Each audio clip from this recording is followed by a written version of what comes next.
तेजस्विनावधीतमस्तु मा विद्विषावहै। ॐ शान्ति शान्ति शान्तिः।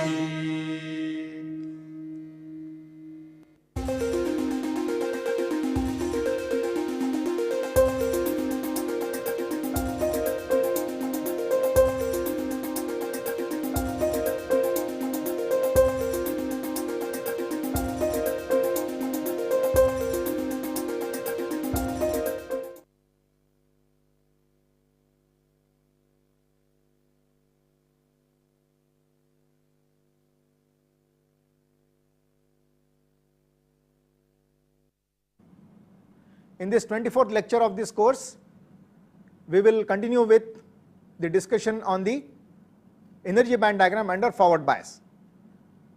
Just to recapitulate, in the last couple of lectures, we have seen the forward diode characteristics, we have derived equation for this, and then we did a solved example to illustrate some of the practical values of various parameters in the ideal diode equation. We have also explained the deviations of the real characteristics from the ideal characteristics. We drew the energy band diagram under forward bias, which looks something like this.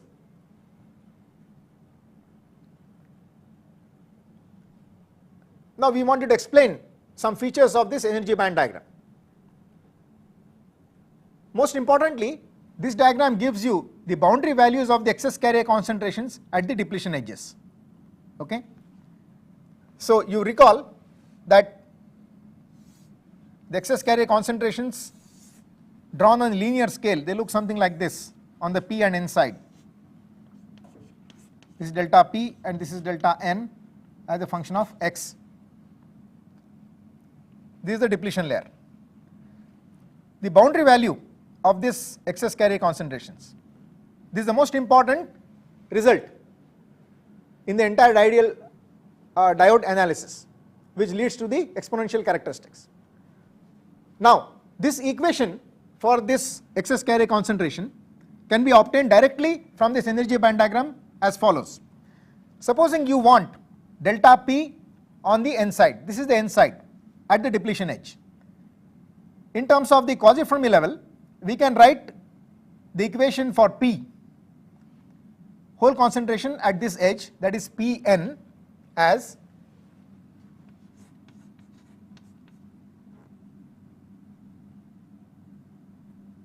NV exponential of minus of EV minus EFP, that is quasi-Fermi level for holes, by KT. This is the equation in terms of the quasi-Fermi level for the whole concentration under applied bias. Now Pn0 we know is given by NV to exponential of minus of EV minus EF by KT, where EF is the location of the Fermi level under equilibrium. Now please look at this diagram here. We find that the location of EF is same as location of EFN with respect to EC. Okay. So the quasi-Fermi level for majority carriers or electrons on the N side is located at the same distance from EC as the equilibrium Fermi level, that is this. So these two distances are identical, and therefore we can replace this EF by EFN under forward bias. Okay. So now dividing these two equations, we get Pn equal to Pn0 exponential of EFN minus EFP by KT at the depletion edge. So EFN minus EFP should be measured at the depletion edge.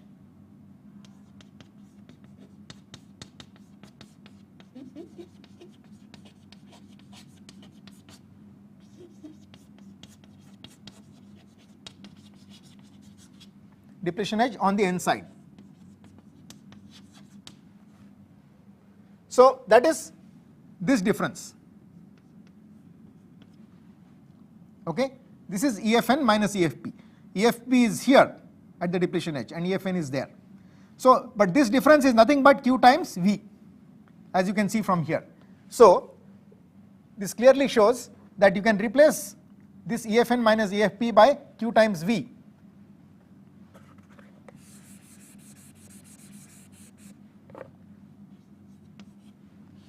And that is the equation for the carrier concentration on the depletion edge. So Pn is equal to Pn0 exponential Qv by Kt, which can be written as Qv by Kt by Q, and Kt by Q is nothing but Vt. Okay, this is how you get the boundary value of the minority carrier concentration on the N side. Exactly similar approach can be used on the P side. Okay, so this is how you get the excess carrier concentration. Okay, and as Pn0 exponential of V by Vt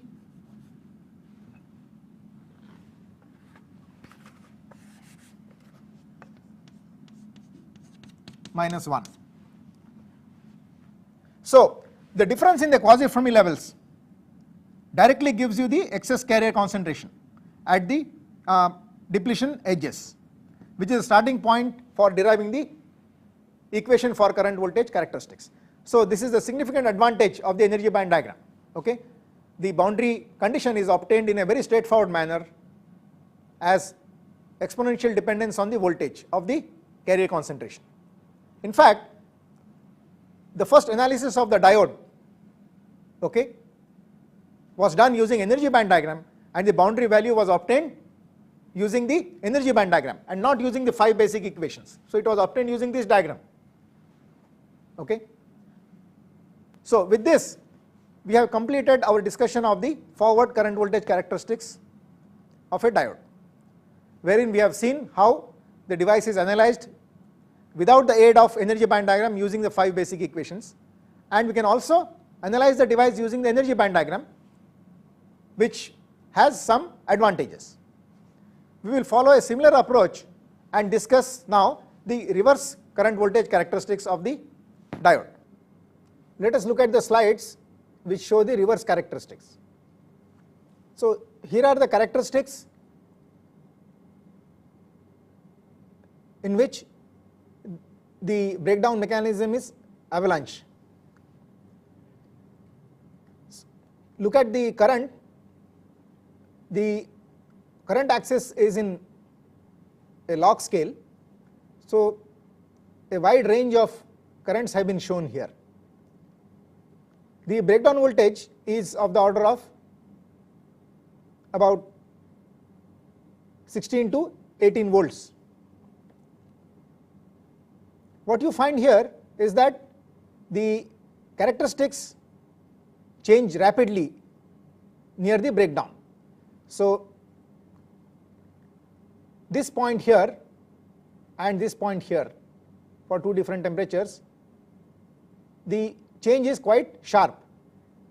In fact, if you were to sketch the characteristics on a linear scale, if this current was shown on a linear scale, these points would appear much sharper.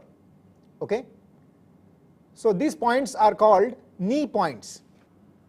So the characteristics which show a sharp change in the slope near the breakdown are called hard characteristics, and these characteristics display the knee point. So for avalanche breakdown, we will make note of this. So hard characteristics, and in which there is a knee point.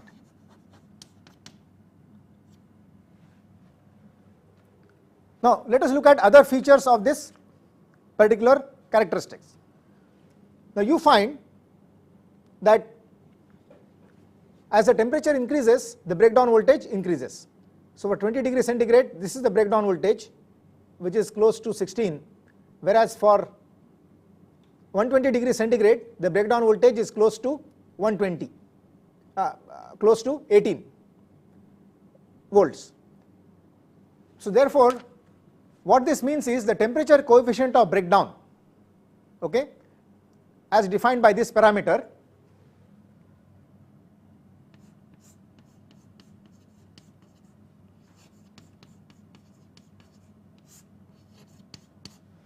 one by VBR into dVBR by dt.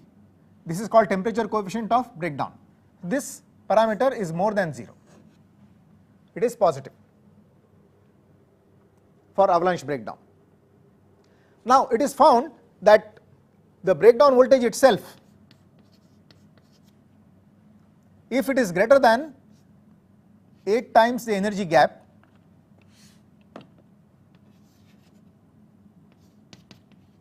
so energy gap expressed in volts.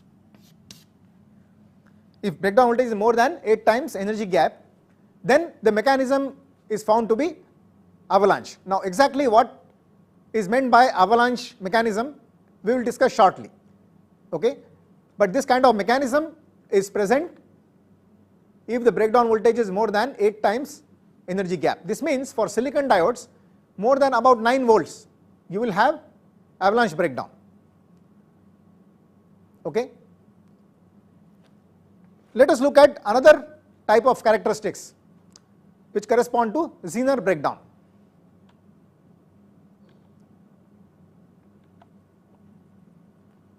What you find here, the first important thing to note is that the current axis is linear, unlike in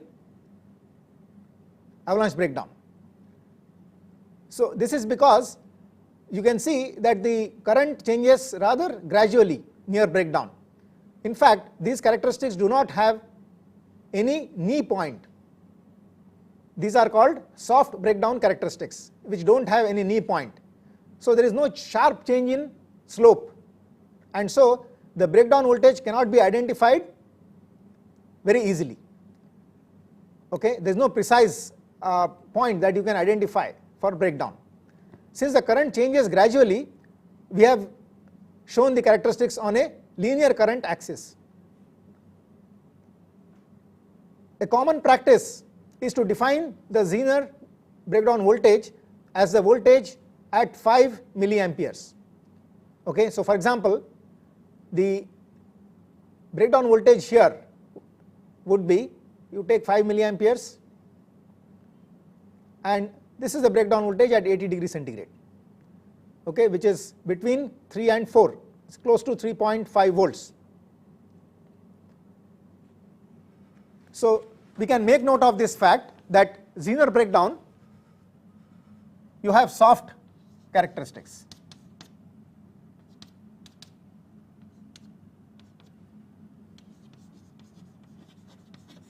So meaning of this soft characteristics is that the current changes gradually or there is no knee point.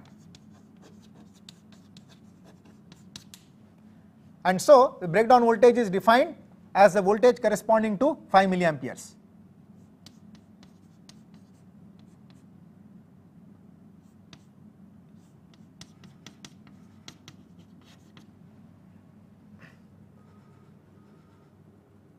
Now another thing that you can note here is that as the temperature increases, the breakdown voltage reduces. So for example, here you can see that for minus 76 degrees centigrade, the voltage corresponding to 5 milliamperes here is more than 4 volts, whereas for 80 degrees centigrade it is less than 3.5. So you find that the breakdown voltage reduces with temperature. In other words, this temperature coefficient of breakdown is negative for breakdown which is governed by Zener mechanism. We will be discussing shortly what is the Zener mechanism, how it is different from the avalanche breakdown mechanism. Now analysis shows that for breakdown voltages less than 4 times energy gap, that is 4 times Eg by Q, the mechanism is Zener. So what happens for diodes between diodes which have breakdown voltage between 8 times energy gap and 4 times energy gap? Well, for these diodes, the Zener and Avalanche, both mechanisms exist together, they coexist. Okay. Now, these kind of diodes which have breakdown voltage between 4 EG and 8 EG, that is, if you take silicon diodes, this would mean the breakdown voltage between about 4.5 and 9 volts.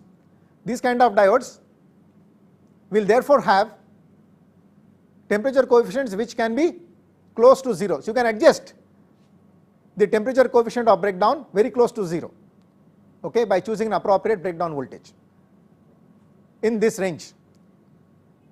Now, returning to the slide showing the reverse current voltage characteristics for avalanche breakdown, we would like to explain the behavior of the current below breakdown. More specifically, what we find here, you can note, is that the current is very sensitive to temperature. Current below breakdown is very sensitive to temperature. So you can see from 20 degrees centigrade here, where the current is about say 10 power minus 9, here it is 10 power minus 7. So 2 orders of magnitude change at about say 9 volts, okay, this is below breakdown. So why is the current below breakdown very sensitive to temperature? That is one thing we would like to explain. Another thing you can see here is that at 20 degrees centigrade, the current seems to change significantly with voltage below breakdown, whereas at 120 degrees centigrade, the current doesn't change that much. These are the features for a silicon diode. Now, a similar behavior of the reverse current below breakdown also applies in the case of the Zener breakdown. But we are looking at the curves shown on the slide corresponding to avalanche breakdown, because as you will see in the slides, the current is shown over a large change in order of magnitude. We have plotted the current on a log scale. If you plot on a linear scale, the reverse current below breakdown is not seen very clearly. Okay? So the behavior is not shown very clearly unless you plot the current on a log scale on the reverse side. So to explain these characteristics, now we need to develop some theory. So let us start with the theory corresponding to characteristics below breakdown for reverse bias. Now the approach to derivation of these characteristics will be similar to that followed in the forward bias. So we will first try to derive ideal reverse diode characteristics, that is ideal characteristics of diodes which are reverse biased. So proceeding in the same steps as we did for forward bias, first you look at the electric field versus distance picture, the distribution of the electric field. So since this region is depleted, you have a triangular distribution. The depletion width has expanded as compared to the equilibrium condition. So XD is greater than XD naught, which corresponds to equilibrium. If you want to show on this graph the equilibrium conditions, they would look something like this.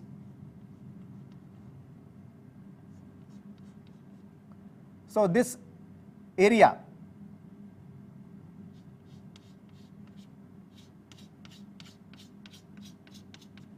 would be the applied reverse bias. Okay, this is V in magnitude. So we will write that V in magnitude as VR, because for reverse bias our convention says that the voltage V will be negative, because V is assumed positive for forward bias.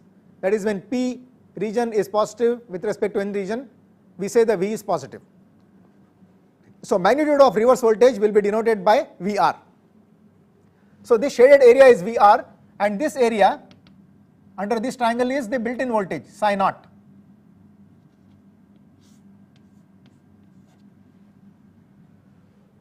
Okay, now let us come to the carrier concentrations. So here the concentrations are shown on a log scale. This is the hole concentration and this is the electron concentration. These are majority carrier concentrations. Now applying the same theory that we did for forward bias, that is using the Boltzmann relations, it can be readily shown that your carrier concentrations for the minority carriers at the depletion edges will be reduced as compared to equilibrium. In forward bias they increased as compared to equilibrium, okay. In reverse bias they decrease.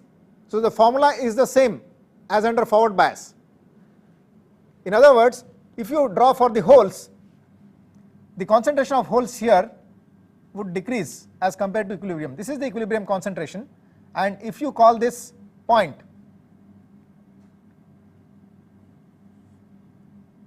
the hole concentration in the n region at the depletion edge, then this Pn is given by Pn0 equilibrium concentration and exponential of V by Vt, where V is the applied voltage. The applied voltage is negative, so we will show this explicitly by replacing this by minus Vr. So that is how the equilibrium concentration is decreased as compared to the equilibrium, okay, because this exponent is negative. One can do a similar thing on the p side.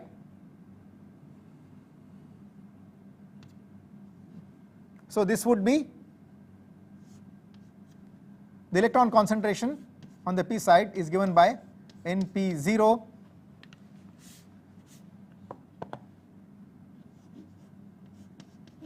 exponential of minus Vr by Vt. In between the depletion region you can show some variation like this.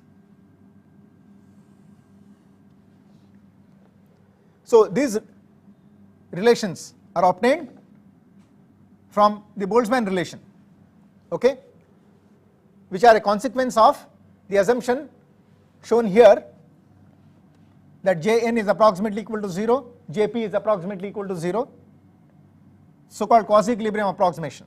The drift and diffusion are approximately in balance in the space chart region. So using that we get these relations. So if you were to sketch the excess carrier concentrations now on a linear scale, which is what we did as a next step in forward bias, then they would look something like this. So here the carrier concentration is depleted as compared to equilibrium condition, okay. So this quantity is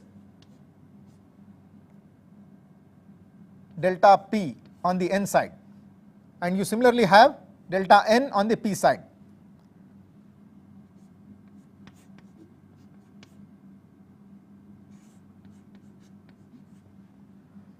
Now what is the value of delta P? This value is Pn0 exponential of minus Vr by Vt minus 1, as we had done in the case of forward bias. So which means that if your Vr is more than 3 times Vt, or the reverse bias is more than 3 times the thermal voltage, then this term, this exponent can be taken to be negligible, 0. So your result is this is approximately equal to simply minus Pn0 for Vr greater than 3 times Vt, or reverse bias more than about 76 millivolts at room temperature, okay. You will have the excess carrier concentration to be equal to the minority carrier concentration, but with a negative sign, okay. So which means in absolute terms this quantity can be assumed to be close to 0. It is very, very small as compared to equilibrium. So this is Pn0.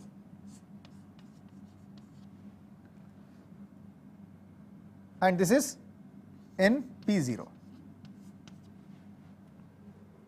Now based on this picture, one can easily show that you end up getting the same equation as the forward bias ideal diode equation.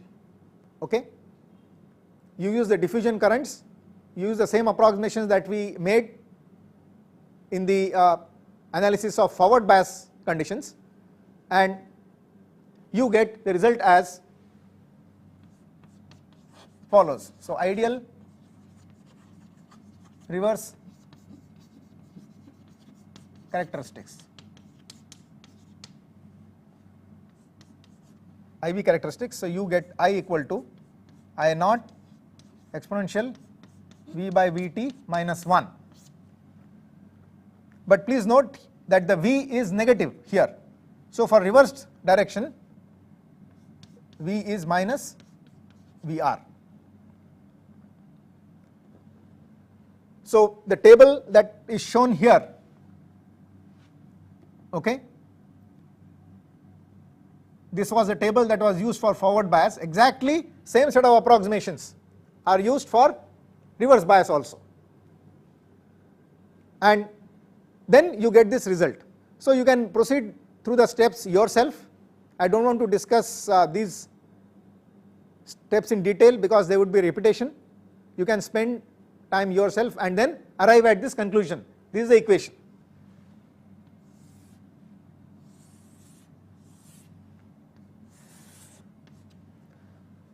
Now, this equation enables you to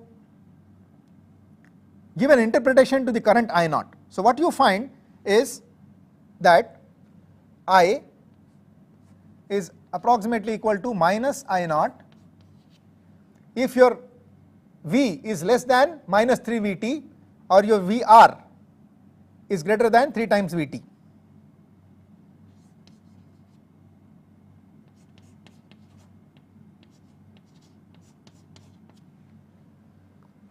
So, if reverse bias is more than 3 times Vt, according to the ideal diode characteristics, this analysis, the current saturates to I naught in the negative direction.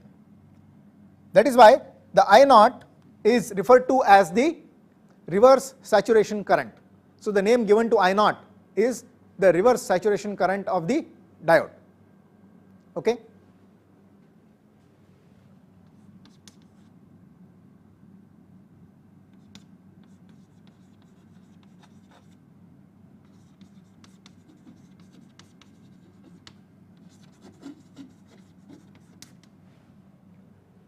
Now, how do you calculate the reverse saturation current I naught?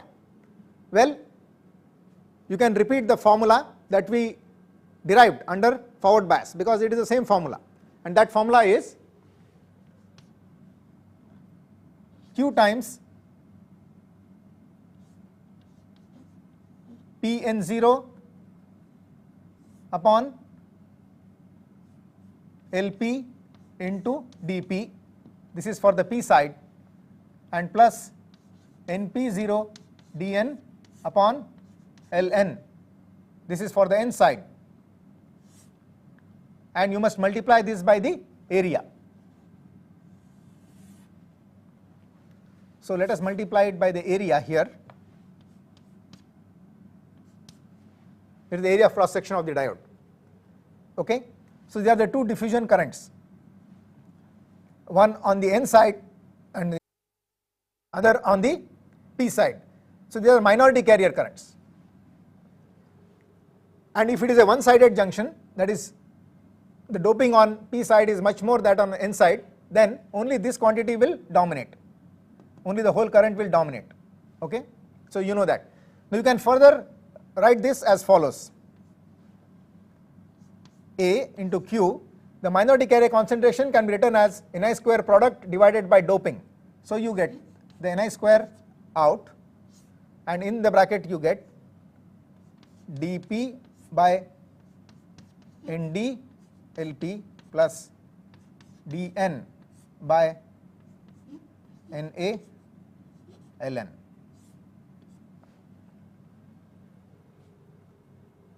It is this Ni square term which makes the I naught sensitive to temperature. So, you know that Ni square can be written as square root Nc Nv the square root actually goes off because you are taking a square. So Nc Nv exponential of minus Eg by Kt.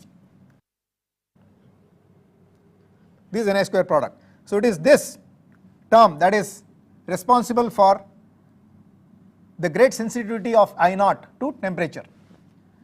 Please note that these quantities also are a function of temperature, but this temperature dependence is not that much as compared to the exponential term. Similarly, dP and Lp, Dn and Ln will also be somewhat sensitive to temperature, but that sensitivity is not the dominant sensitivity to temperature. Okay, it is mainly this exponential term that is responsible for the sensitivity of I naught to temperature. So this is why the reverse current or the current of a reverse biased diode is very sensitive to temperature below breakdown voltage. The current below breakdown voltage is sensitive to temperature. Now what kind of sensitivity do we expect? Well, one can make a calculation using this formula and find out how sensitive the current is to temperature. Okay. Now based on this theory, let us try to explain the experimental observations of the reverse current and try to explain why there are deviations from this theory. So the first thing that we find from here is that this current I naught predicted according to the ideal diode characteristics is independent of voltage. Okay, let us look at this formula here. This current I naught doesn't change with the reverse current I doesn't change with voltage once your voltage is greater than 3 times Vt. So the reverse current is independent of voltage. However, we find in this slide here for 20 degree centigrade that the current is quite sensitive to voltage. So you find it is changing by almost an order of magnitude over this range as the voltage is varied. So this obviously means that some assumptions which we have made in deriving the ideal diode characteristics are not valid, at least for the silicon diode for which we are looking at the characteristics. Now the reason for this deviation is the following. If you draw the flow diagram for the ideal characteristics, it would look something like this. This flow diagram is similar to the one that we had drawn under forward bias conditions, except that you can see that recombinations have been replaced by generation. So in forward bias the arrows are pointing inwards, both the arrows are pointing inwards, whereas here the arrows are outward because the recombination in forward bias is replaced by generation. And why is there generation instead of recombination? Because as shown in these graphs, you have depletion of carriers, right? So you don't have enhancement in the neutral P and N regions. Your carrier concentration is less than equilibrium. Okay, this is shown here also. You can see the excess carrier concentrations are on the negative axis, they are not on the positive axis. So if the carrier concentrations are reduced compared to equilibrium, then it means there is a net generation. Okay, because generation rate depends on the Pn product. So that is why the recombinations have been replaced by generation. So if you assume only the currents in the neutral P and N regions, then you cannot explain the variation of the current with voltage, because these currents saturate with voltage for reverse bias more than 3 times Vt. So what we have done is we have neglected this current in the depletion layer, generation current in the depletion layer. You would recall that when we wanted to explain forward characteristics for low voltages, again we had to invoke the presence of this recombination current in the depletion layer. Okay. Similarly, for reverse bias below breakdown in many of the diodes, particularly silicon diodes, this current in the depletion layer is the dominant current, at least at room temperature, as compared to these two currents. Okay. So what is the behavior of this current? a simple formula for this current can be derived by noting that the current depends on the generation within the depletion layer, so it should depend on the volume of the depletion layer, or in other words the width of the depletion layer. And if you do a rigorous theoretical analysis, it is found that the current depends on the intrinsic concentration Ni. So if you denote this current to be IGR, generation recombination current, then we can write IGR is proportional to depletion width and also Ni, the intrinsic concentration.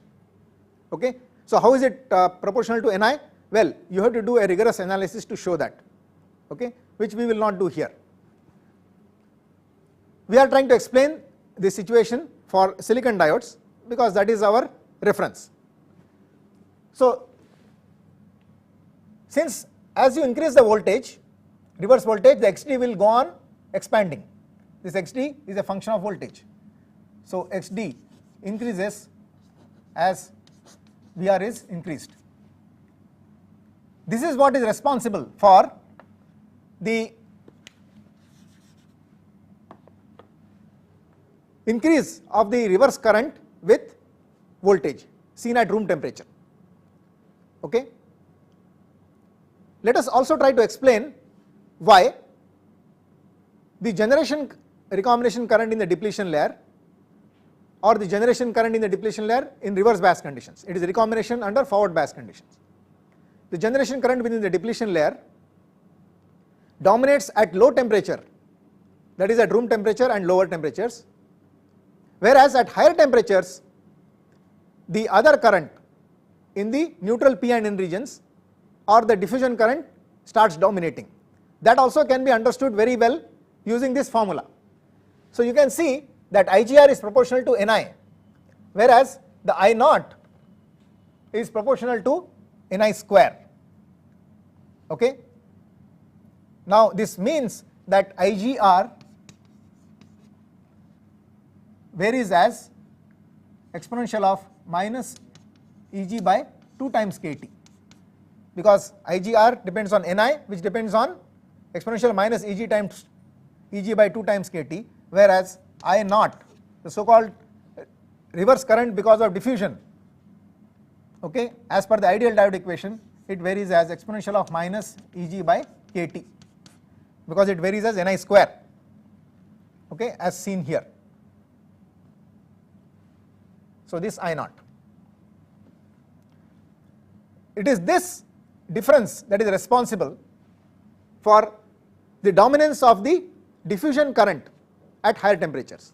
So you can see that this current will change much more rapidly with temperature than this current. Okay. So for low temperatures this dominates over this, but for high temperatures this increases so much that this dominates over this. So since the diffusion current is a dominant mechanism of reverse current flow in diode at higher temperatures, you will not be able to see much variation of the current as a function of voltage, because as the ideal diode equation shows, the reverse current is insensitive to temperature. I am sorry, I must correct myself, the reverse current is insensitive to voltage beyond a voltage of 3 times Vt under reverse bias conditions. So that is why you can see here that for 120 degrees centigrade the current does not seem to change much with voltage, because diffusion current is dominating. This is how we can explain the behavior of the reverse current through the diode below breakdown. Now we will try to explain the mechanism of breakdown itself. Let us start with the Zener breakdown mechanism. For this purpose we need to draw the energy band diagram of a diode under reverse bias. So when you apply reverse bias for a PN junction, the energy band diagram looks something like this.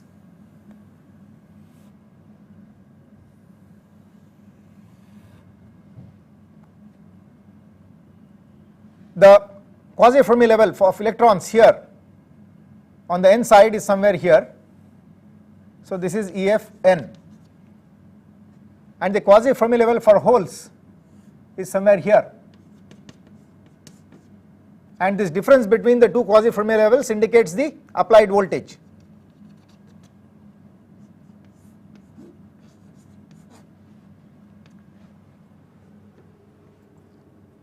Now near the breakdown,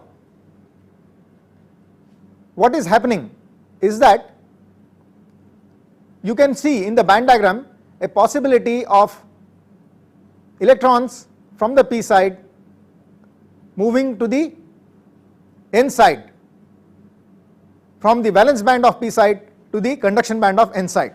That is, the generation current that we normally talk about can be represented as follows: an electron jumping up, that is electron hole pair generation within the device volume, leaving behind a hole here and an electron here, and that electron going down. So on the energy band diagram, the current due to generation either within the depletion layer or in the quasi-neutral regions can be shown by the arrows that we have just drawn. So this is the path of that particular generation current. As against this path, you can have another path, that is electrons from here jumping to the conduction band on the n side in a manner that is shown by this particular arrow. So leaving behind a hole here and an electron there. So this is also electron hole pair generation. But the difference between this electron hole pair generation and this is that here the electron is jumping from the valence band of p side to the conduction band on the n side, whereas here the electron is jumping from the valence band to the conduction band on the same side of the material. So this could be this particular generation is for generation within the p layer. You can similarly have generation within the depletion layer by the same process, or you could have generation on the n side by a similar process. Okay. So in this case what will happen is that the hole will move down in this direction. As against this is the generation process that is responsible for breakdown, and this is the tunneling process.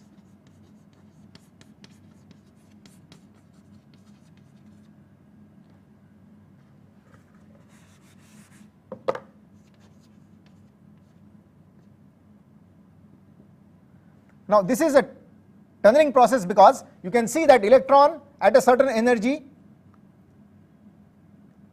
is crossing over to the other side through a barrier. So this reflects a barrier at the same energy. Okay, so this is electronic energy.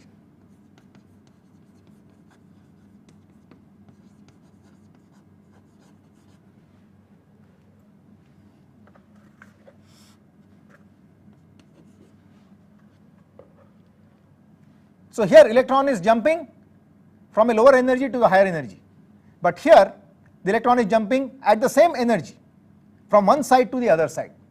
Here electron is on the same side, here electron is jumping from one side to the other side. So what is common between these two? Both processes lead to electron hole pair generation. Okay. But what is the difference between the two? The difference is that this process is at the same energy, whereas in this process electron jumps from lower to higher energy. Look at another common thing between these two processes. The common thing is that in both cases the electrons are jumping from valence band to conduction band. Okay, because that is how they give rise to electron hole pairs. Now when will this kind of process be really significant? That is the issue.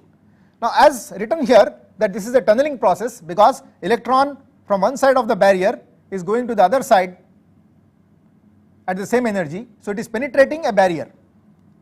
That is why this is a tunneling process. Details of tunneling we don't want to discuss here because this is beyond the scope of this particular course. You should look for descriptions of tunneling in books which are available, or You might have done this in some of the other courses related to physics. Here it is sufficient for you to know that the tunneling process involves electron going from one location to other location through a barrier, potential barrier, but the two locations are at the same energy. So this kind of process is significant when the barrier width is small. So this represents the width of the barrier. The height of the barrier is the energy gap. That is, if the electron were to go to this side by an alternate path which does not involve penetrating through the barrier, that path would be something like this. It has to jump up, go to the conduction band and then come down. So this is the height of the barrier which it will have to travel. If it does not take this path, it has to go up like this and come down. So height of the barrier is clearly equal to energy gap. So the intensity of tunneling depends on the width of the barrier, that is this width, and the height depends on the energy gap. So this width is W. Now as one can very easily see that this width will be small if the depletion width is small, because essentially the variation of the bands here represents the width of the depletion region. So the depletion region exists wherever the energy bands are varying. So evidently if the depletion width is small, this width of tunneling barrier will also be small. Now when will you have a smaller depletion width? When the doping level is high in the diode. Okay, that is why this kind of tunneling, that is the Zener mechanism, is dominant only when the diode is having a very high doping on both sides. Generally doping levels more than 10 power 18, okay, lead to this kind of mechanism of tunneling. So another thing that you note from here is that apart from the width, it depends on the height of the barrier also. If the height of the barrier is more, the tunneling probability will be less. So this means that the breakdown voltage because of Zener mechanism is a function of the energy gap of the semiconductor. Now you know that the energy gap of most semiconductors decrease with temperature. Okay, that is why as the temperature increases, the height of the tunneling barrier decreases and the breakdown voltage decreases. So this is how you can explain the negative temperature coefficient of breakdown voltage associated with Zener mechanism. Okay, and it also explains why the Zener mechanism is dominant in diodes which have high breakdown voltage. I am sorry, I must correct myself. The Zener mechanism is dominant in diodes which have high doping level. When the doping level is high, the depletion width is small, the width of the barrier is small. Okay, and only then the tunneling process becomes significant. Now with this simple explanation, we cannot clarify why the breakdown voltage, near the breakdown voltage, the current voltage characteristics vary gradually, that is the Zener breakdown is soft. So as far as that aspect is concerned, we will have to go to more quantitative theory which is beyond the scope of this particular course. We will next explain the avalanche breakdown mechanism in a similar manner, that is qualitatively. Now here what is happening is the following. Let us look at the depletion region.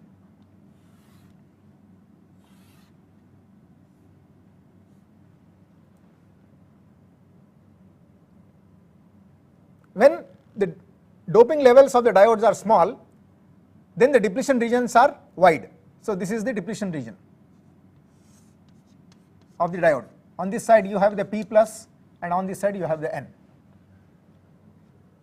Let us look at the path of an electron which is moving from P to N, okay, or alternately we can look at the path of a hole which is moving from N to P through the depletion layer. This is something like this. Now during its motion, if the depletion width is sufficiently wide and the electric field is sufficiently large, then what can happen is the hole during its motion between any two collisions, that is during its travel in the mean free path, okay, that is between any two collisions you have a mean free path. So during its travel during the mean free time or over the mean free path, it can gain sufficient energy from the electric field. It gains kinetic energy, and if this kinetic energy is large and sufficient enough to break a covalent bond, that is if this energy is comparable to the energy gap of the semiconductor, then next time the hole that is moving here, it collides with a silicon atom, it can give rise to an electron hole pair. So let us show this as follows. So this is generating a hole and an electron.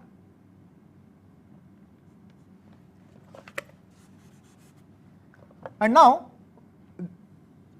the hole is going to move out in this direction, whereas the electron which is generated will try to move in this direction. Now you can see that if the electron is also allowed to travel a sufficient distance within the depletion layer, whatever has happened to this hole can happen to the electron as well. That is, this electron may also gain energy which is sufficient enough to break an electron, break a covalent bond and generate an electron hole pair. So this generates an electron hole pair somewhere here. The electron moves out, the generated electron moves out, but the hole moves back, and this electron which has given rise to the electron hole pair also moves out. So similarly here also there is a hole which was causing the electron hole pair generation that remains and it moves out. Now this hole now has to travel a longer path as compared to this electron. So though this electron may not be able to generate an electron hole pair, this hole during its travel may generate an electron hole pair, okay, and you can see that this process can go on if the electric field and the depletion width are such that for every electron and hole pair, or rather for every hole that is traversing through the depletion layer, an electron hole pair is generated.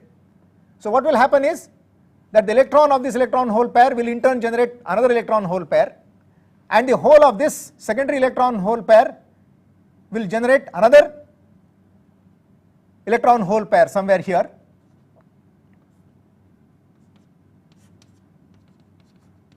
and so you will have a series of electron hole pair generation processes, and this will go on till infinity, because every electron that is passing through the depletion layer is generating electron hole pair, every hole is generating an electron hole pair.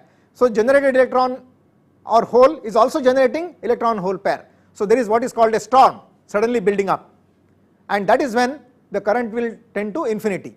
So the storm is also called avalanche, okay, avalanche is another name for a storm. So since a storm of electron hole pairs is generated within the depletion layer, the current rises rapidly. Now based on this mechanism, we can see why this kind of avalanche breakdown mechanism occurs in diodes which are having a low doping, because you must have a sufficient depletion layer width, otherwise the electrons or holes which are traveling the depletion layer cannot gain sufficient energy. That is why this kind of breakdown occurs in diodes having low doping level. Another thing also you can see, that is, why should the breakdown voltage increase with temperature? This is because the mean free path between collisions L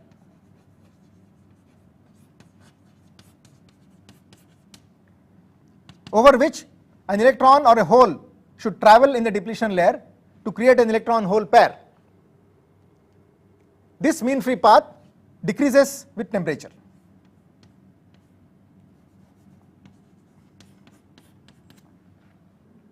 This is because, as discussed in the initial lectures of this course, the scattering or collisions increase with temperature. Now this is the reason why you need to have higher electric field to impart the same energy to the electrons or holes moving in the depletion layer as the energy gap. So the electrons and holes travel a smaller distance. In the smaller distance they must gain the same energy. This can only happen if they are subjected to a higher electric field. Now this explains why your breakdown voltage is higher at higher temperatures when the mechanism is avalanche.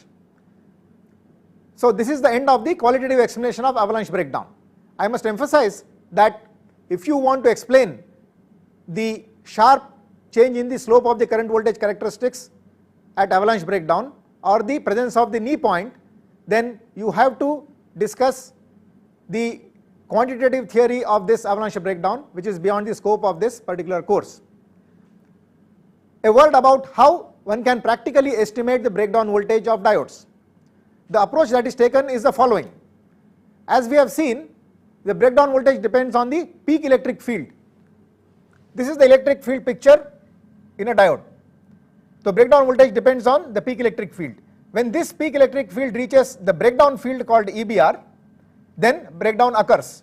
This is what we can assume. So using this particular picture, we can write the breakdown voltage expression as follows. The area under the electric field is equal to VBR plus psi naught. Psi naught is the built-in voltage.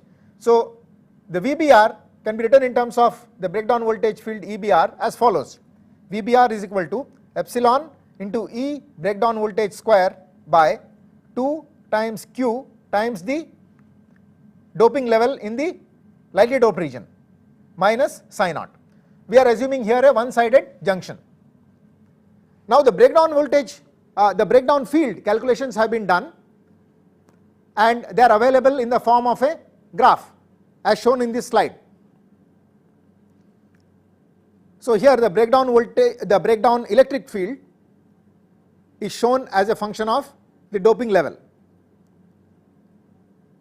As you can see from this picture, for doping levels higher than about 10 power 18 per centimeter cube, you have Zener breakdown, and for lower doping levels you have avalanche breakdown. So you can take the electric field from this kind of graph and then estimate the breakdown voltage for the given diode. So with that, we have come to the end of the discussion on the reverse characteristics of diodes. We can summarize our discussion as follows. Let us look at the flow diagram. So for currents below the breakdown voltage, the mechanisms which contribute to current flow are shown here. So you have the diffusion current in the neutral regions and you have thermal generation recombination current within the depletion layer. This accounts for the reverse current below breakdown. Now near breakdown, an additional generation mechanism is initiated either due to tunneling as in a Zener breakdown or due to impact ionization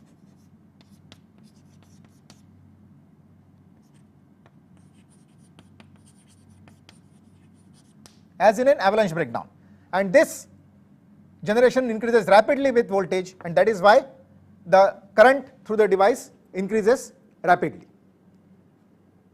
Okay, so with this we end our discussion on the reverse characteristics. In the next class we will take up the small signal equivalent circuit of the diode.